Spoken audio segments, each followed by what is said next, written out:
Isa sa mga kahangahangang babae sa Biblia ay si Deborah, isang matalino at matapang na pinunong hinirang ng Diyos.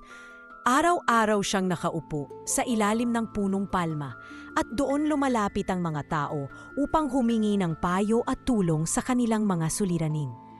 Isang araw, tumanggap si Deborah ng mensahe mula sa Diyos para kay Barak, isang pinuno sa hukbo ng Israel. Sinabi ng Diyos na tipunin niya ang 10,000 sundalo at pumunta sa bundok Tabor. Ipinangako ng Diyos na sila ay magtatagumpay laban sa kanilang mga kaaway. Ngunit nag-alinlangan si Barak at sinabi, "Sasama lang ako kung sasama ka."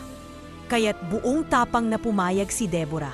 Sa oras ng labanan, sinabi ni Deborah, "Humayo ka, ibinigay na ng Panginoon sa iyong kamay ang tagumpay."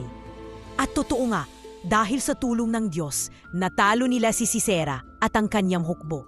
Ipinakita ni Deborah na ang tunay na lider ay nagtitiwala sa Diyos, nagbibigay lakas sa iba, at matatag sa pananampalataya.